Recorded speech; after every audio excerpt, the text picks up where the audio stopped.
Sahabat sekalian, ada yang bertanya bagaimana caranya supaya takwa senantiasa terjaga.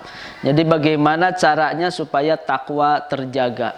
Sahabat-sahabat yang dirahmati Allah, ada 7 cara menjaga takwa. Yang pertama adalah muahadah. Apa itu muahadah? Janji atau komitmen kepada Allah. Jadi kalau takwa kita ingin terjaga, kita harus punya janji dan komitmen kepada Allah. Seperti, ya Allah, saya berjanji, berkomitmen, berazam, bertekad, tidak ada malam sepertiga malam berlalu kecuali saya tahajud, tidak ada pagi terlewat kecuali saya duha, tidak ada hari kecuali saya sodakoh, tidak ada ba'da sholat kecuali saya tilawah. Maka itu adalah namanya ajam. Fa idza ajamta fatawakkal 'ala Allah. Jadi kita muahadah, yaitu berkomitmen kepada Allah, berjanji kepada Allah. Ada dalilnya enggak? Ya banyak di Al-Quran itu kan setiap saat kita berjanji. Contoh di sholat itu ada janji, inna sholati wa nusuki wa mahyaya wa mamati lillahi rabbil alamin. Itu janji kita, komitmen kepada Allah. Atau di surah Al-Fatihah itu jelas ada kalimat iyyaka na'budu wa iyyaka nasta'in, hanya kepadamu kami beribadah, hanya kepadamu kami memohon pertolongan. Itu adalah komitmen, janji kepada Allah. Yang nomor kedua adalah muraqabah. Apa itu muraqabah? Muraqabah itu merasa disertai Allah, merasa senantiasa ditatap Allah, itu muraqabah. Maka orang yang muraqabah akan terjaga takwanya. Kenapa? Karena dimanapun dia berada, dia yakin Allah melihatnya. Huwa ma'akum aynama kuntum. Allah beserta kalian dimanapun kalian berada. Maka yang nomor kedua harus ada muraqabah, merasa terus ditatap Allah. Insya Allah takwa terjaga. Yang nomor ketiga ada muhasabah. Apa itu muhasabah? Introspeksi diri. Sebelum tidur itu, tadi ibadah saya gimana, tadi akhlak saya gimana, tadi sedekah saya kurang atau enggak, tilawah saya, sholat sunnah saya, dan lain-lain. Maka insya Allah kalau ada muhasabah, introspeksi diri, maka kita akan terus ya naik kadar ketakwaan kita dan takwa senantiasa terjaga. Selanjutnya ada azmiyah. Apa itu azmiyah? Tekad yang kuat. Ya seseorang nggak bisa tahajud bukan karena masalah di mata, tapi masalah di hati, tidak ada tekad.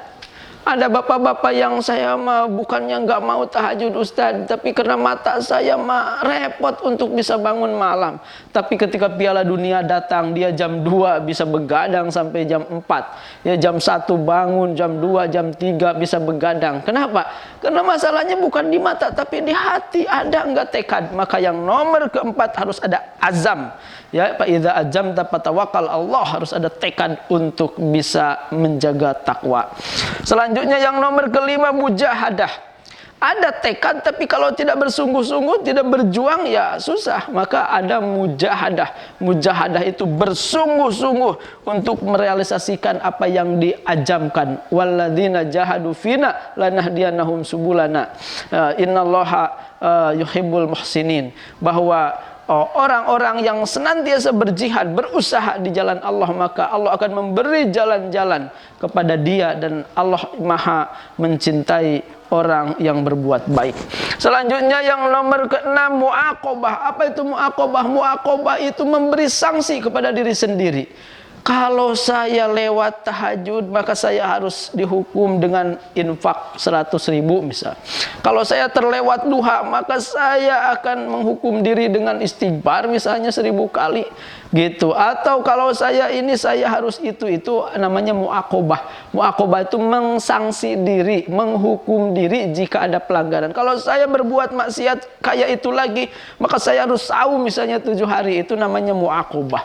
Ada dalilnya, ada. Siti Aisyah suatu ketika ada seorang, punten mohon maaf, ada orang hitam, pendek, jelek datang ke Rasul. Pas pulangnya Aisyah bertanya kepada Rasul, siapa orang pendek, orang hitam, orang jelek itu ya Rasul? Rasul marah karena ucapan Aisyah itu, dan Aisyah menyadari kesalahannya. Selanjutnya beliau mencopot perhiasannya dan beliau wakafkan, ya, hibahkan ke Baitul Mal sebagai kifarat atau penghukum diri. Umar bin Khattab pernah ketinggalan sholat berjamaah asar, maka sesudah beres sambil bercucuran air mata beliau katakan, saya wakafkan kebun kurma terbaikku karena hukuman atas kelalaianku telat sholat berjamaah asar. Itu namanya mu'aqobah, menghukum diri ketika kelalaian. Insya Allah takwa akan terjaga. Dan yang terakhir, istiqomah, kontinuitas. Orang yang kontinu, orang yang istiqomah akan selalu imannya terjaga. Suatu ketika Rasulullah SAW ditanya, ya Rasulullah, kulli fil Islam qaulan la as'alu lahu ahadan ghairak. Yang artinya, ya Rasul, beri aku suatu nasihat yang aku tidak akan bertanya lagi kepada yang lain. Maka kata Nabi, kul amantu billah fastaqim. Ucapkan aku beriman kepada Allah dan istiqomahlah. Maka istiqomah adalah pengunci supaya iman senantiasa terjaga, supaya takwa senantiasa terjaga. Itulah 7 cara menjaga takwa. Mudah-mudahan bermanfaat. Wallahu a'lam bishawab. Assalamualaikum warahmatullahi wabarakatuh.